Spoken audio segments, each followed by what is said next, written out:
Hi friends welcome to my new mini blog. तो आज आम कहीं भद्रक जाइलु आ कौन सब शॉपिंग कलु वीडियो को लास्ट जाए देखले जानीपारे।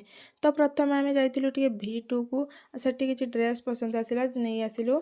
तापर मो माँ टी देखुला चेन देखुला तो ताको पसंद आसलानी सी आनलानी। तापर आम एठू शॉपिंग करके चलू टे रिलायंस को। तो ये मुझे वीडियो बनाऊली कि बट मो दीदी भावुला मो फोटो उठाऊँ बोली तो सी पोज दूसरा। तापर मुझे अइना आगे स्टाइल मारदेली।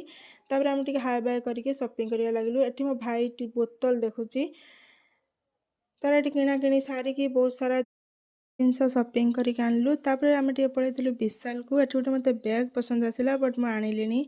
तापर एठी गोटे मो बुलेट देखिली टिके वीडियो बनईदेली।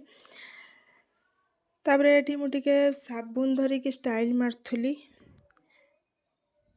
तापर एठी मो दीदी टे देखंतु कि लाज। तापर एठी वर्षा हैला तो आमे जे छिड़ा आइथिलु। तार वर्षा छाड़ला परे मो दीदी आ मो भौणी भाई सहित बाइक रे पळैथिले। तो मु एठी अपेक्षा करथिली बस को। आ बस आसिला परे मु पळैथिली घर को। तापर मु एठी पळै आस्थिली दीदी घर को तार सब जिनस देवा पई कारण तार आगो को मैरिज आछि तो सेति पई शॉपिंग करते जाइथिलु। तापर एठी मु देखंतु कोन सब नै के आछि कंफर्ट एठी मैगी तो ड्रेस बहुत सारा नै के आछि। तो मत जहाँ जहाँ पसंद आसला मुझे नहीं आसी। तो वीडियो भल लगी लाइक कमेंट शेयर करेंगे।